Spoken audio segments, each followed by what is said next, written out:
ഉൽപ്പത്തി പുസ്തകം 44 അധ്യായം. അനന്തരം അവൻ തന്റെ ഗൃഹവിചാരകനോട്, നീ ഇവരുടെ ചാക്കിൽ പിടിപ്പത് ധാന്യം നിറച്ച് ഓരോരുത്തന്റെ ദ്രവ്യം അവനവന്റെ ചാക്കിന്റെ വായ്ക്കൽ വെക്കുക. ഇളയവന്റെ ചാക്കിന്റെ വായ്ക്കൽ വെള്ളികൊണ്ടുള്ള എന്റെ പാനപാത്രവും അവന്റെ ധാന്യവിലയും വെക്കുക എന്ന് കൽപ്പിച്ചു. യോസേഫ് കൽപ്പിച്ചതുപോലെ അവൻ ചെയ്തു. നേരം വെളുത്തപ്പോൾ അവരുടെ കഴുതുകളുമായി അവരെ യാത്രയയച്ചു.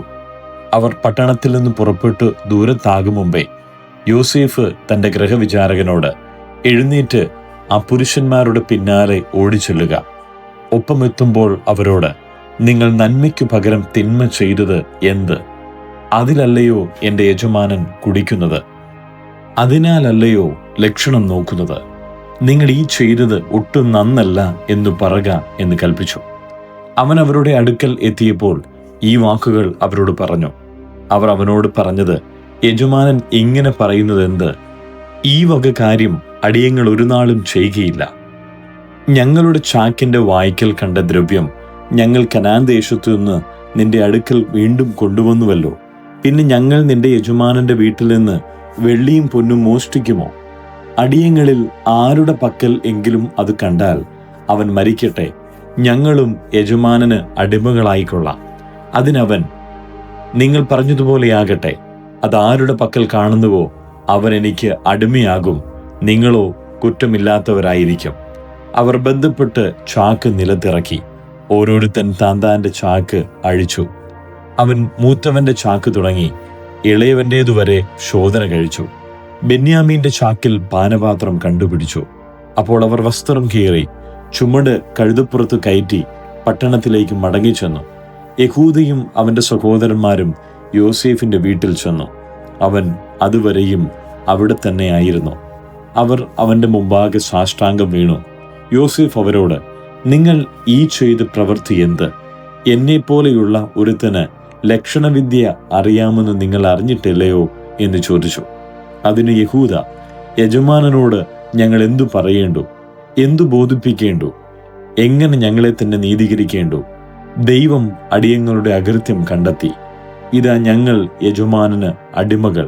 ഞങ്ങളും ആരുടെ കയ്യിൽ പാത്രം കണ്ടുവോ അവനും തന്നെ എന്ന് പറഞ്ഞു. അതിന് അവൻ, അങ്ങനെ ഞാൻ ഒരു നാളും ചെയ്യുകയില്ല. ആരുടെ പക്കൽ പാത്രം കണ്ടുവോ അവൻ തന്നെ എനിക്ക് അടിമയായിരിക്കും. നിങ്ങളോ സമാധാനത്തോടെ നിങ്ങളുടെ അപ്പന്റെ അടുക്കൽ പൊയ്ക്കൊള്ളുവിൻ എന്ന് പറഞ്ഞു. അപ്പോൾ യഹൂദ അടുത്തു ചെന്ന് പറഞ്ഞത്, യജമാനനെ, അടിയൻ യജമാനനോട് ഒന്ന് ബോധിപ്പിച്ചു കൊള്ളട്ടെ. അടിയന്റെ നേരെ കോപം ജ്വലിക്കരുതേ.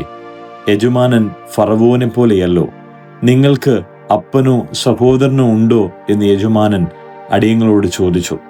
അതിന് ഞങ്ങൾ യജമാനനോട്, ഞങ്ങൾക്ക് വൃദ്ധനായൊരു അപ്പനും അവന് വാർദ്ധക്യത്തിൽ ജനിച്ചൊരു മകനും ഉണ്ട്. അവന്റെ ജ്യേഷ്ഠൻ മരിച്ചുപോയി. അവന്റെ അമ്മ പ്രസവിച്ചിട്ട് അവൻ ഒരുത്തനെ ശേഷിപ്പുള്ളൂ. അവൻ അപ്പന്റെ ഇഷ്ടനാകുന്നു എന്ന് പറഞ്ഞു. അപ്പോൾ യജമാനൻ അടിയങ്ങളോട്, എനിക്ക് കാണേണ്ടതിന് അവരെ എൻ്റെ അടുക്കൽ കൂട്ടിക്കൊണ്ടുവരുവിൻ എന്ന് കൽപ്പിച്ചുവല്ലോ. ഞങ്ങൾ യജമാനനോട്, ബാലന് അപ്പനെ പിരിഞ്ഞുകൂടാ, പിരിഞ്ഞാൽ അപ്പൻ മരിച്ചു പോകും എന്ന് പറഞ്ഞു. അതിന് യജമാനൻ അടിയങ്ങളോട്, നിങ്ങളുടെ ഇളയ സഹോദരൻ നിങ്ങളോട് കൂടെ വരാതിരുന്നാൽ നിങ്ങൾ എൻ്റെ മുഖം ഇനി കാണുകയില്ല എന്ന് കൽപ്പിച്ചു. അവിടുത്തെ അടിയാനായ അപ്പന്റെ അടുക്കൽ ഞങ്ങൾ ചെന്ന് യജമാനന്റെ വാക്കുകളെ അറിയിച്ചു. അനന്തരം ഞങ്ങളുടെ അപ്പൻ, നിങ്ങൾ ഇനിയും പോയി കുറെ ധാന്യം നമുക്ക് കൊള്ളുവിൻ എന്ന് പറഞ്ഞു. അതിന് ഞങ്ങൾക്ക് പൊയ്ക്കൂടാ, അനുജൻ കൂടെ ഉണ്ടെങ്കിൽ ഞങ്ങൾ പോകാം. അനുജൻ ഇല്ലാതെ ഞങ്ങൾക്ക് അദ്ദേഹത്തിന്റെ മുഖം കാണുവാൻ പാടില്ല എന്ന് പറഞ്ഞു. അപ്പോൾ അവിടുത്തെ അടിയാനായ അപ്പൻ ഞങ്ങളോട് പറഞ്ഞത്, എൻ്റെ ഭാര്യ എനിക്ക് 2 പുത്രന്മാരെ പ്രസവിച്ചു എന്ന് നിങ്ങൾക്ക് അറിയാമല്ലോ. അവരിൽ ഒരുത്തൻ എൻ്റെ അടുക്കൽ നിന്ന് പോയി. അവനെ പറിച്ചു കീറിപ്പോയി നിശ്ചയമെന്ന് ഞാൻ ഉറച്ചു. ഇതുവരെ ഞാൻ അവനെ കണ്ടിട്ടുമില്ല. നിങ്ങൾ ഇവനെയും കൊണ്ടുപോയിട്ട് അവനു വല്ല ആപത്തും വന്നാൽ നിങ്ങൾ എൻ്റെ നരയെ ദുഃഖത്തോടെ പാതാളത്തിൽ ഇറങ്ങുമാറാക്കും. അതുകൊണ്ട് ഇപ്പോൾ ബാലൻ കൂടെയില്ലാതെ ഞാൻ അവിടുത്തെ അടിയാനായ അപ്പന്റെ അടുക്കൽ ചെല്ലുമ്പോൾ അവന്റെ പ്രാണൻ ഇവന്റെ പ്രാണനോട് പറ്റിയിരിക്കൊണ്ട് ബാലനില്ലെന്ന് കണ്ടാൽ അവൻ മരിച്ചു പോകും. അങ്ങനെ അടിയങ്ങൾ അവിടുത്തെ അടിയാനായ അപ്പന്റെ നരയെ ദുഃഖത്തോടെ പാതാളത്തിൽ ഇറങ്ങുമാറാക്കും. അടിയൻ അപ്പനോട്, അവനെ നിന്റെ അടുക്കൽ കൊണ്ടുവരാതിരുന്നാൽ ഞാൻ എന്നും അപ്പന് കുറ്റക്കാരനായി കൊള്ളാമെന്ന് പറഞ്ഞു അപ്പനോട് ബാലനു വേണ്ടി ഉത്തരവാദിയായിരിക്കുന്നു. ആകയാൽ ബാലനു പകരം അടിയൻ യജമാനന് അടിമയായിരിക്കാനും ബാലൻ സഹോദരന്മാരോട് കൂടെ പൊയ്ക്കൊള്ളുവാനും അനുവദിക്കണമേ. ബാലൻ കൂടെയില്ലാതെ ഞാൻ എങ്ങനെ അപ്പന്റെ അടുക്കൽ പോകും? അപ്പന് ഭവിക്കുന്ന ദോഷം ഞാൻ കാണേണ്ടി വരുമല്ലോ. ഉൽപ്പത്തി പുസ്തകം 45 അധ്യായം. അപ്പോൾ ചുറ്റും നിൽക്കുന്നവരുടെ മുമ്പിൽ തന്നെത്താൻ അടക്കുവാൻ വഹിയാതെ എല്ലാവരെയും എൻ്റെ അടുക്കൽ നിന്ന് പുറത്താക്കുവിൻ എന്ന് യോസേഫ് വിളിച്ചു പറഞ്ഞു. ഇങ്ങനെ യോസേഫ് തൻ്റെ സഹോദരന്മാർക്ക് തന്നെ വെളിപ്പെടുത്തിയപ്പോൾ ആരും അടുക്കൽ ഉണ്ടായിരുന്നില്ല. അവൻ ഉച്ചത്തിൽ കരഞ്ഞു. മിസ്രയീമ്യരും ഫറവോന്റെ ഗൃഹവും അത് കേട്ടു. യോസേഫ് സഹോദരന്മാരോട്, ഞാൻ യോസേഫ് ആകുന്നു, എൻ്റെ അപ്പൻ ജീവനോടിരിക്കുന്നുവോ എന്ന് പറഞ്ഞു. അവന്റെ സഹോദരന്മാർ അവന്റെ സന്നദ്ധിയിൽ ഭ്രമിച്ചു പോയതുകൊണ്ട് അവനോട് ഉത്തരം പറവാൻ അവർക്ക് കഴിഞ്ഞില്ല. യോസേഫ് സഹോദരന്മാരോട്, ഇങ്ങോട്ട് അടുത്തു വരുവിൻ എന്ന് പറഞ്ഞു. അവർ അടുത്തു ചെന്നപ്പോൾ അവൻ പറഞ്ഞത്, നിങ്ങൾ മിസ്രയീമിലേക്ക് വിറ്റുകളഞ്ഞ നിങ്ങളുടെ സഹോദരൻ യോസേഫ് ആകുന്നു ഞാൻ. എന്നെ ഇവിടെ വിറ്റതുകൊണ്ട് നിങ്ങൾ വ്യസനിക്കേണ്ട, വിഷാദിക്കുകയും വേണ്ട. ജീവരക്ഷയ്ക്കായി ദൈവം എന്നെ നിങ്ങൾക്ക് മുമ്പേ അയച്ചതാകുന്നു. ദേശത്ത് ക്ഷാമമുണ്ടായിട്ട് ഇപ്പോൾ 2 സംവത്സരമായി. ഉഴവും കൊയ്ത്തുമില്ലാത്ത 5 സംവത്സരം ഇനിയുമുണ്ട്. ഭൂമിയിൽ നിങ്ങൾക്ക് സന്തതി ശേഷിക്കേണ്ടതിനും വലിയൊരു രക്ഷയാൽ നിങ്ങളുടെ ജീവനെ രക്ഷിക്കേണ്ടതിനും ദൈവം എന്നെ നിങ്ങൾക്ക് മുമ്പേ അയച്ചിരിക്കുന്നു. ആകയാൽ നിങ്ങളല്ല, ദൈവമത്രേ എന്നെ ഇവിടെ അയച്ചത്.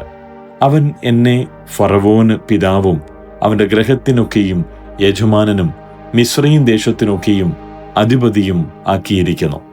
നിങ്ങൾ ബന്ധപ്പെട്ട് എൻ്റെ അപ്പന്റെ അടുക്കൽ ചെന്ന് അവനോട് പറയേണ്ടത് എന്തെന്നാൽ, നിന്റെ മകനായ യോസേഫ് ഇപ്രകാരം പറയുന്നു, ദൈവം എന്നെ മിസ്രയീമിനൊക്കെയും അധിപതിയാക്കിയിരിക്കുന്നു. നീ താമസിയാതെ എൻ്റെ അടുക്കൽ വരയണം. നീ ഗോഷൻ ദേശത്തു പാർത്ത് എനിക്ക് സമീപമായിരിക്കും. നീയും മക്കളും മക്കളുടെ മക്കളും നിന്റെ ആടുകളും കന്നുകാലികളും നിനക്കുള്ളതൊക്കെയും തന്നെ. നിനക്കും കുടുംബത്തിനും നിനക്കുള്ള സകലത്തിനും ദാരിദ്ര്യം നേരിടാതെ വണ്ണം ഞാൻ അവിടെ നിന്നെ പോഷിപ്പിക്കും. ക്ഷാമം ഇനിയും 5 സംവത്സരം നിൽക്കും. ഇതാ ഞാൻ തന്നെ നിങ്ങളോട് സംസാരിക്കുന്നു എന്ന് നിങ്ങളും എൻ്റെ അനുജൻ ബെന്യാമീനും കണ്ണാലെ കാണുന്നുവല്ലോ. മിസ്രയീമിൽ എനിക്കുള്ള മഹത്വവും നിങ്ങൾ കണ്ടതൊക്കെയും അപ്പനെ അറിയിക്കണം. എൻ്റെ അപ്പനെ വേഗത്തിൽ ഇവിടെ കൊണ്ടുവരികയും വേണം. അവൻ തൻ്റെ അനുജൻ ബെന്യാമീനെ കെട്ടിപ്പിടിച്ച് കരഞ്ഞു. ബെന്യാമീൻ അവനെയും കെട്ടിപ്പിടിച്ച് കരഞ്ഞു. അവൻ സഹോദരന്മാരെ ഒക്കെയും ചുംബിച്ചു കെട്ടിപ്പിടിച്ച് കരഞ്ഞു. അതിൻ്റെ ശേഷം സഹോദരന്മാർ അവനുമായി സല്ലാപിച്ചു. യോസേഫിന്റെ സഹോദരന്മാർ വന്നിരിക്കുന്നു എന്നുള്ള കേൾവി ഫറവോന്റെ അരമനയിലെത്തി. അത് ഫറവോനും അവന്റെ ഭൃത്യന്മാർക്കും സന്തോഷമായി. ഫറവോൻ യോസേഫിനോട് പറഞ്ഞത്, നിന്റെ സഹോദരന്മാരോട് നീ പറയേണ്ടത് എന്തെന്നാൽ, നിങ്ങൾ ഇത് ചെയ്യുവിൻ. നിങ്ങളുടെ മൃഗങ്ങളുടെ പുറത്ത് ചുമട് കയറ്റി പുറപ്പെട്ട് കനാൻ ദേശത്ത് ചെന്ന് നിങ്ങളുടെ അപ്പനെയും കുടുംബങ്ങളെയും കൂട്ടിക്കൊണ്ട് എൻ്റെ അടുക്കൽ വരുവിൻ. ഞാൻ നിങ്ങൾക്ക് മിസ്രയീം രാജ്യത്തിലെ നന്മ തരും. ദേശത്തിൻ്റെ പുഷ്ടി നിങ്ങൾ അനുഭവിക്കും. നിനക്ക് കൽപ്പന തന്നിരിക്കുന്നു. ഇതാകുന്നു നിങ്ങൾ ചെയ്യേണ്ടത്. നിങ്ങളുടെ പൈതങ്ങൾക്കും ഭാര്യമാർക്കും വേണ്ടി മിസ്രയീം ദേശത്തു നിന്ന് രഥങ്ങൾ കൊണ്ടുപോയി നിങ്ങളുടെ അപ്പനെ കയറ്റിക്കൊണ്ടുവരേണം. നിങ്ങളുടെ സാമാനങ്ങളെക്കുറിച്ച് ചിന്തിക്കേണ്ട. മിസ്രയീം ദേശത്തെങ്ങുമുള്ള നന്മ നിങ്ങൾക്കുള്ളത് ആകുന്നു. ഇസ്രായേലിന്റെ പുത്രന്മാർ അങ്ങനെ തന്നെ ചെയ്തു. യോസേഫ് അവർക്ക് ഫറവോന്റെ കൽപ്പന പ്രകാരം രഥങ്ങൾ കൊടുത്തു. വഴിക്കു വേണ്ടുന്ന ആഹാരവും കൊടുത്തു. അവരിൽ ഓരോരുത്തന് ഓരോ വസ്ത്രവും, ബെന്യാമീനോ 300 വെള്ളിക്കാശും 5 വസ്ത്രവും കൊടുത്തു. അങ്ങനെ തന്നെ അവൻ തൻ്റെ അപ്പന് 10 കഴുതപ്പുറത്ത് മിസ്രയീമിലെ വിശേഷ സാധനങ്ങളും 10 പെൺകഴുതപ്പുറത്ത് വഴിച്ചെലവിന് ധാന്യവും ആഹാരവും കയറ്റി അയച്ചു. അങ്ങനെ അവൻ തൻ്റെ സഹോദരന്മാരെ യാത്രയയച്ചു. അവർ പുറപ്പെടുമ്പോൾ, നിങ്ങൾ വഴിയിൽ വെച്ച് ഷണ്ട കൂടരുതെന്ന് അവരോട് പറഞ്ഞു. അവർ മിസ്രയീമിൽ നിന്ന് പുറപ്പെട്ടു കനാൻ ദേശത്ത് അപ്പനായ യാക്കോബിന്റെ അടുക്കലെത്തി. അവനോട്, യോസേഫ് ജീവനോടിരിക്കുന്നു, അവൻ മിസ്രയീം ദേശത്തിനൊക്കെയും അധിപതിയാകുന്നു എന്ന് പറഞ്ഞു. അപ്പോൾ യാക്കോബ് സ്തംഭിച്ചുപോയി. അവർ പറഞ്ഞത് വിശ്വസിച്ചതുമില്ല. യോസേഫ് തങ്ങളോട് പറഞ്ഞ വാക്കുകളൊക്കെയും അവർ അവനോട് പറഞ്ഞു. തന്നെ കയറ്റിക്കൊണ്ടു പോകുവാൻ യോസേഫ് അയച്ച രഥങ്ങളെ കണ്ടപ്പോൾ അവരുടെ അപ്പനായ യാക്കോബിന് വീണ്ടും ചൈതന്യം വന്നു. മതി, എൻ്റെ മകൻ യോസേഫ് ജീവനോടിരിക്കുന്നു, ഞാൻ മരിക്കും മുമ്പേ അവനെ പോയി കാണും എന്ന് ഇസ്രായേൽ പറഞ്ഞു. ഉൽപ്പത്തി പുസ്തകം 46 അധ്യായം. അനന്തരം ഇസ്രായേൽ തനിക്കുള്ള സകലവുമായി യാത്ര പുറപ്പെട്ടു ബേർഷേബയിൽ എത്തി തന്റെ പിതാവായ ഇസ്ഹാക്കിന്റെ ദൈവത്തിന് യാഗം കഴിച്ചു. ദൈവം ഇസ്രായേലിനോട് രാത്രി ദർശനങ്ങളിൽ യാക്കോബേ യാക്കോബേ എന്ന് വിളിച്ചതിന് ഞാൻ ഇതാ എന്നവൻ പറഞ്ഞു. അപ്പോൾ അവൻ, ഞാൻ ദൈവമാകുന്നു, നിന്റെ പിതാവിന്റെ ദൈവം തന്നെ. മിസ്രയീമിലേക്ക് പോകുവാൻ ഭയപ്പെടേണ്ട, അവിടെ ഞാൻ നിന്നെ വലിയ ജാതിയാക്കും എന്നരുളി ചെയ്തു. ഞാൻ നിന്നോട് കൂടെ മിസ്രയീമിലേക്ക് പോരും, ഞാൻ നിന്നെ മടക്കി വരുത്തും. യോസേഫ് സ്വന്തം കൈകൊണ്ട് നിന്റെ കണ്ണ് അടയ്ക്കും എന്നരുളി ചെയ്തു. പിന്നെ യാക്കോബ് ബേർഷേബയിൽ നിന്ന് പുറപ്പെട്ടു. ഇസ്രായേലിന്റെ പുത്രന്മാർ അപ്പനായ യാക്കോബിനെ കയറ്റുവാൻ ഫറവോൻ അയച്ച രഥങ്ങളിൽ അവനെയും തങ്ങളുടെ മക്കളെയും ഭാര്യമാരെയും കയറ്റി കൊണ്ടുപോയി. തങ്ങളുടെ ആടുമാടുകളെയും കനാൻ ദേശത്തു വെച്ചു സമ്പാദിച്ച സമ്പത്തുകളെയും കൊണ്ടുപോയി. അങ്ങനെ യാക്കോബും സന്തതികളുമെല്ലാം മിസ്രയീമിൽ എത്തി. അവൻ തൻ്റെ പുത്രിപുത്രന്മാരെയും പൗത്രപൗത്രന്മാരെയും തൻ്റെ സന്തതികളെയൊക്കെയും കൂട്ടി മിസ്രയീമിലേക്ക് കൊണ്ടുപോയി. മിസ്രയീമിൽ വന്ന ഇസ്രായേൽ മക്കളുടെ പേരുകൾ ആവിധ: യാക്കോബും അവന്റെ പുത്രന്മാരും. യാക്കോബിന്റെ ആദ്യജാതനായ രൂബേൻ. രൂബേന്റെ പുത്രന്മാർ ഹാനോക്ക്, ഫല്ലു, ഹെസ്രോൻ, കർമ്മി. ഷിമയോന്റെ പുത്രന്മാർ യെമൂവേൽ, യാമീൻ, ഓഹദ്, യാഖീൻ, സോഹർ, കനാന്യക്കാരത്തിയുടെ മകനായ ഷൗൽ. ലേവിയുടെ പുത്രന്മാർ ഗർഷോൻ, കഹാത്ത്, മെരാരി. യഹൂദയുടെ പുത്രന്മാർ ഏർ, ഓനാൻ, ഷേല, പേരസ്, സേരഹ്. എന്നാൽ ഏർ, ഓനാൻ എന്നിവർ കനാൻ ദേശത്തു വെച്ച് മരിച്ചുപോയി. പേരസിന്റെ പുത്രന്മാർ ഹെസ്രോൻ, ഹാമൂൽ. ഇസാഖാരിന്റെ പുത്രന്മാർ തോല, പൂവ, യോബ്, ഷിമ്രോൻ. സെബുലൂന്റെ പുത്രന്മാർ സേരദ്, ഏലോൻ, യഹ്ളയേൽ. ഇവർ ലേയയുടെ പുത്രന്മാർ. അവൾ അവരെയും യാക്കോബിന്റെ മകളായ ദീനയെയും അവന് പദ്ദൻഅരാമിൽ വെച്ച് പ്രസവിച്ചു. അവന്റെ പുത്രന്മാരും പുത്രിമാരും എല്ലാം കൂടെ 33 പേർ ആയിരുന്നു. ഗാദിന്റെ പുത്രന്മാർ സിഫ്യോൻ, ഹഗ്ഗി, ഷൂനി, എസ്ബോൻ, ഏരി, അരോദി, അരേലി. ആശേരിന്റെ പുത്രന്മാർ യിമ്ന, ഇശ്വ, ഇഷ്വി, ബെരിയ. ഇവരുടെ സഹോദരി സേരഹ്. ബേരിയാവിന്റെ പുത്രന്മാർ ഹേബർ, മൽക്കിയേൽ. ഇവർ ലാബാൻ തന്റെ മകളായ ലേയ്ക്ക് കൊടുത്ത സിൽപ്പിയുടെ പുത്രന്മാർ. അവൾ യാക്കോബിന് ഈ 16 പേരെ പ്രസവിച്ചു. യാക്കോബിന്റെ ഭാര്യയായ റാഹേലിന്റെ പുത്രന്മാർ യോസേഫ്, ബെന്യാമീൻ.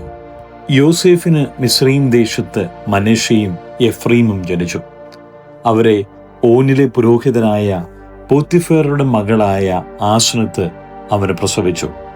ബെന്യാമീന്റെ പുത്രന്മാർ ബേല, ബേഖർ, അഷ്ബൽ, ഗേര, നാമാൻ, ഏഹി, രോഷ്, മുപ്പീം, ഹുപ്പീം, ആരദ്. ഇവർ റാഹേൽ യാക്കോബിന് പ്രസവിച്ച പുത്രന്മാർ. എല്ലാം കൂടെ 14 പേർ. ദാന്റെ പുത്രന്മാർ ഹൂഷീം. നഫ്താലിയുടെ പുത്രന്മാർ യഹസേൽ, ഗൂനി, യേസർ, ഷില്ലേം. ഇവർ ലാബാൻ തന്റെ മകളായ റാഹേലിന് കൊടുത്ത ബിൽഹയുടെ പുത്രന്മാർ. അവൾ യാക്കോബിന് ഇവരെ പ്രസവിച്ചു. എല്ലാം കൂടെ 7 പേർ. യാക്കോബിന്റെ പുത്രന്മാരുടെ ഭാര്യമാരെ കൂടാതെ അവന്റെ കടിപ്രദേശത്തു നിന്ന് ജനിച്ചവരായി അവനോടുകൂടെ മിസ്രയീമിൽ വന്നവർ ആകെ 66 പേർ. യോസേഫിന് മിസ്രയീമിൽ വെച്ച് ജനിച്ച പുത്രന്മാർ 2 പേർ. മിസ്രയീമിൽ വന്നവരായ യാക്കോബിന്റെ കുടുംബം ആകെ 70 പേർ. എന്നാൽ ഗോഷനിലേക്ക് യോസേഫ് തനിക്ക് വഴി കാണിക്കേണ്ടതിന് അവൻ യഹൂദയെ അവൻ്റെ അടുക്കൽ മുമ്പിട്ട് അയച്ചു. ഇങ്ങനെ അവർ ഗോശെൻ ദേശത്ത് എത്തി. യോസേഫ് രഥം കെട്ടിച്ച് അപ്പനായ ഇസ്രായേലിനെ എതിരേൽപ്പാൻ ഗോശനിലേക്ക് പോയി. അവനെ കണ്ടപ്പോൾ കെട്ടിപ്പിടിച്ച് ഏറെ നേരം കരഞ്ഞു. ഇസ്രായേൽ യോസേഫിനോട്, നീ ജീവനോടിരിക്കുന്നു എന്ന് ഞാൻ നിന്റെ മുഖം കണ്ടറിഞ്ഞതുകൊണ്ട് ഞാൻ ഇപ്പോൾ തന്നെ മരിച്ചാലും വേണ്ടതില്ല എന്ന് പറഞ്ഞു. പിന്നെ യോസേഫ് സഹോദരന്മാരോടും അപ്പൻ്റെ കുടുംബത്തോടും പറഞ്ഞത്, ഞാൻ ചെന്ന് ഫറവോനോട്, കനാൻ ദേശത്തു നിന്ന് എൻ്റെ സഹോദരന്മാരും അപ്പനും കുടുംബവും എൻ്റെ അടുക്കൽ വന്നിരിക്കുന്നു എന്നറിയിക്കും. അവർ ഇടയന്മാർ ആകുന്നു. കന്നുകാലികളെ മേയ്ക്കുന്നത് അവരുടെ തൊഴിൽ. അവർ തങ്ങളുടെ ആടുകളെയും കന്നുകാലികളെയും തങ്ങൾക്കുള്ളതൊക്കെയും കൊണ്ടുവന്നിട്ടുണ്ട് എന്ന് അവനോട് പറയും. അതുകൊണ്ട് ഫറവോൻ നിങ്ങളെ വിളിച്ചു, നിങ്ങളുടെ തൊഴിൽ എന്ത് എന്ന് ചോദിക്കുമ്പോൾ, അടിയങ്ങൾ ബാല്യം മുതൽ ഇന്നുവരെയും ഞങ്ങളും ഞങ്ങളുടെ പിതാക്കന്മാരും ഗോപാലകന്മാരാകുന്നു എന്ന് പറവിൻ. എന്നാൽ നിങ്ങൾക്ക് ഗോശനിൽ പാർപ്പാൻ സംഗതിയാകും. ഇടയന്മാരെല്ലാം മിസ്രയീമ്യർക്ക് വെറുപ്പല്ലോ.